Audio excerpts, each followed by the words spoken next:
Hello, everyone. It's Brian with you. Happy Friday.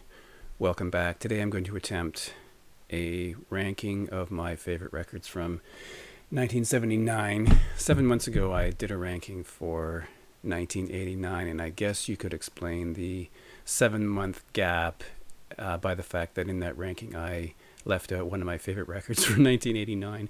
It was Headley, another fat bearded man talking about records, who left a comment about a certain record, and I was alarmed to discover that I had left it out. So maybe I was a little reluctant to do another one, fearing that I would leave out a favorite record. But anyway, here we go. It's been 7 months, and I'm not doing these in order. I did 89 because it was the first list I finished, and 79 it was the next one I finished. So here we go. I watched Stephen Carlson's 79 one very recently, and I've seen others. So here we go. 79 was a big year for me because although I had purchased records previous to that, it was the year that I spent more time looking for records and buying records. So it was a pretty big year for me. And just in terms of a spoiler alert, or maybe things that you might expect that aren't here, is there's no Elvis Costello on this list, no B-52s or Buzzcocks, no Wire, Public Image. There's no Joe Jackson, Gang of Four, Pink Floyd, Pere Ubu, nothing by the Cars, no David Bowie. So that's something. And in the 1989 list, I did 15 records, but I tried to get it to 10, but I got to 11, and which is pretty good considering I started with around 40 records. I narrowed it down to 11. So here we go, starting with number 11, and that is the Raven by the Stranglers. Here we have a Viking longship on the back. Sorry. I think the Stranglers were the best example of how keyboards could be used in punk rock. Now, obviously, this record is perhaps the beginning of the transition away from more punk sounds to a different sort of new wave or pop sound that came to be on things like Aural Sculpture and Dreamtime. So maybe a transitional record. So what's on here? I guess the premier track, the one that maybe you would know, is Nuclear Device, which cracked me up the first time I heard it. There's a lot of different influences here. We have Don't Bring Harry, which is kind of a mellowish track apparently about heroin addiction. Ice is apparently about Japanese ritual suicide. Sha Sha Go Go about the Iranian Revolution, things like that. There's no insert in here. Most of my records are Canadian. This is a Canadian pressing, and I think it's great. Genetics, I guess that's about genetic engineering or something. I'm not really sure about that. And the first track is Longships, which is a short instrumental. So a great record. I'm a big Stranglers fan, so that had to be on the list. Number 10 is important to me because I should mention I didn't buy that record in 1979. I discovered it. I found it later. But this one I did get in 1979 because it was kind of a big deal. One of my friends is XTC's Drums and Wires, which I think you could argue was a pretty big leap for the band from their first two records, which were really, I guess the only way to describe those is angular and quirky. This is less quirky, more sophisticated. Probably best known for the track Making Plans for Nigel, which was a pretty big single. And also there's tracks on here like Life Begins at the Hop, which is a pretty straight-ahead Beatles kind of feel to it, but there's a really, really interesting sounds. Now, the quirkiness is not entirely gone. If you listen to this, like Rhodes Girl, The Globe, Reel by Reel, Helicopter would be an interesting song. But here's the insert with the lyrics, whatnot. So I think a fantastic record. As I say, more sophisticated. Barry Andrews left the band before this record came out and eventually formed Shriekback, but I think that's a great record. Number 10, number 9 is a record that I think divides fans. Some fans of this band love this record and some don't. I'm in the category of fans who like it, and that's Join Hands by Susie and the Banshees. It's a gatefold. Oh, sorry, the lyric sheet is stuck in here. Gatefold. I made a note of what AllMusic said because they gave this 2 out of 5 stars, and it said the songs on this early release are almost uniformly grim, with dragging tempos, bleak lyrics, long and wandering free-form structures, static and often unfocused harmony, and thick, colorless arrangements. Which, if I was writing a review of it, I would probably say the same thing, but put that in the positive column. So, yeah, and if you read other reviews, it was a mix. You know, some people liked it, some didn't, and as I say, I'll put that in later. I'm one of the people who liked it. Number 9 that was number 9. That's number 8. And I'm not going to say too much about this because this is a record absolutely everyone knows. And if you don't, why not? Highway to Hell, the last record from Bon Scott, AC/DC's 6th record, which I think is tremendously good. Everyone knows Highway to Hell, right?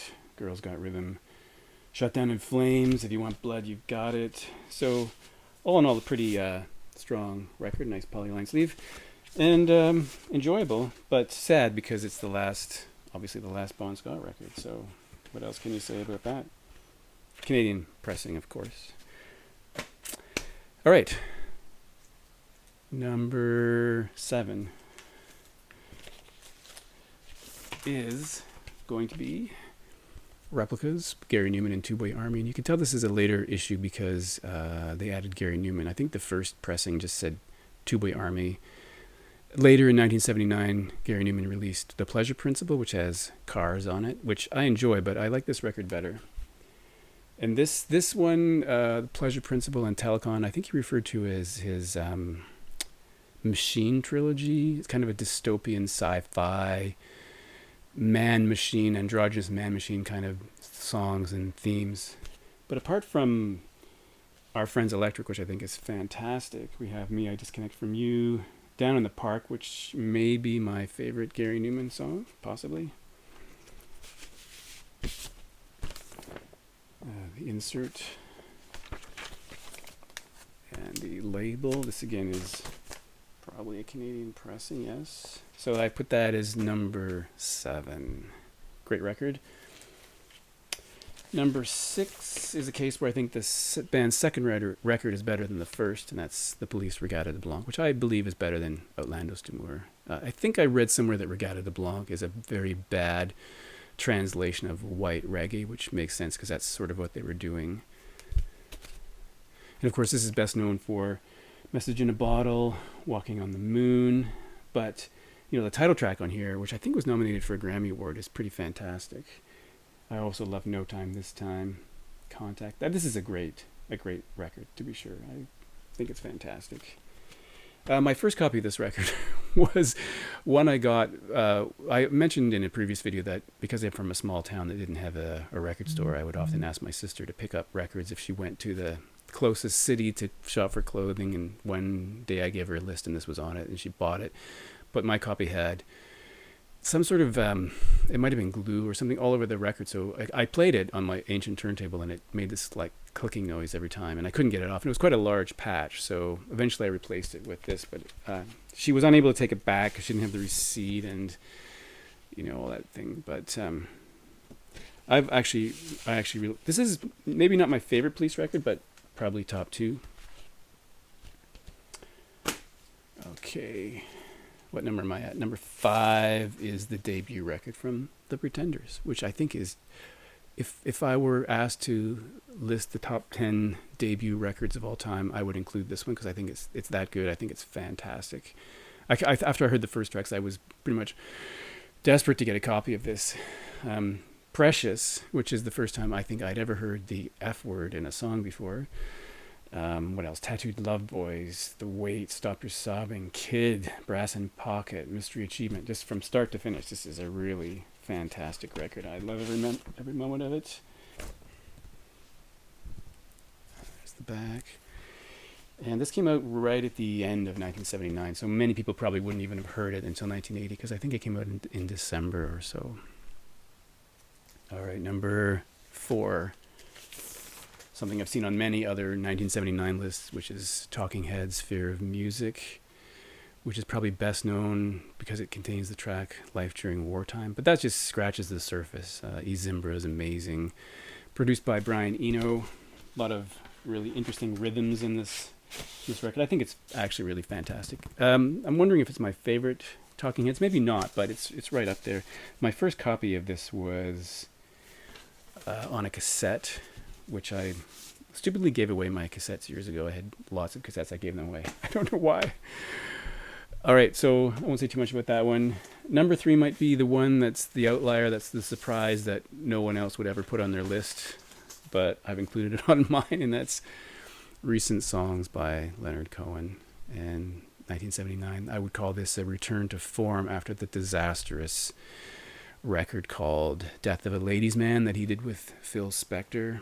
If you read a biography of Leonard Cohen, you'll find all sorts of references to that recording period where Phil Spector would have a loaded gun in the studio, just craziness. He'd lock up the master tape. So that's a bizarre record. But this is Cohen, I think, reclaiming his acoustic folky sound. Probably the first time we see this hummingbird. I'm not sure about that. That became a feature of Leonard Cohen's later merchandising. And we have the hummingbird again and some lyrics. And there are some really fantastic. This is his 6th record, by the way, I should say. Fantastic songs on here. The lyrics, I think, are some of his best. And I think this record is unheralded in some respects. It probably wouldn't be listed by most people as their top 5 or so Leonard Cohen records. But The Window, Humbled in Love, The Guest, Came Close. There's just so many good songs. I can't read them all. The only one I'm not crazy about is Ballad of the Absent Mayor, and that's partly because of the kind of pseudo mariachi sound to it. If that's what it is. So I don't love that song, but it's been covered a lot, so somebody likes it. But The Gypsy Wife, The Traitor is probably the best song on this record. Fantastic.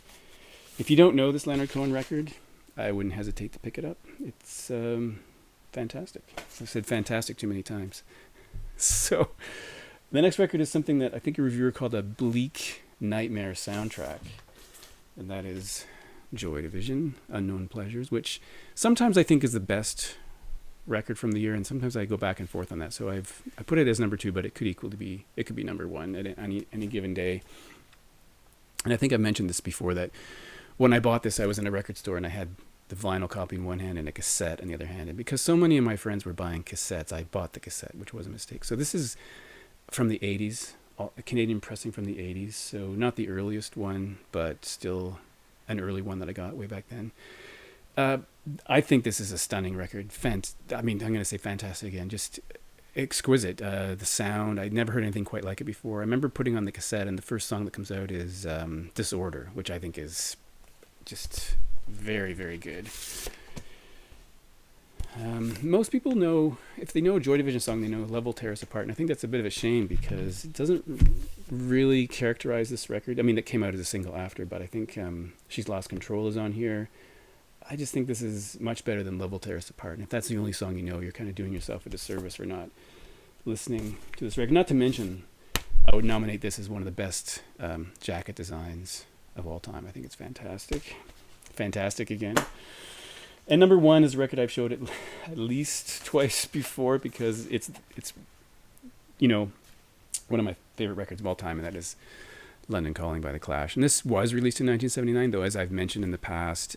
We didn't get it in Canada till early 1980, I think sometime in January. So some of the songs were being played on the radio, but we didn't get the physical record or cassette until 1980. So I put it as 1979.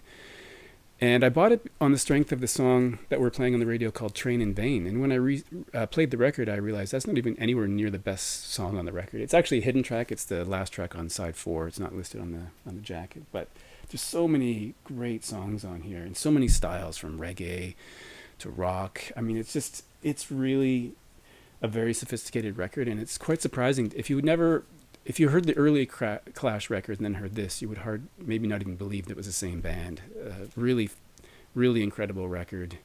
One of my favorites of all time. Definitely top 5 record of all time for me. And I'm choosing it as the best, or my favorite record from 1979.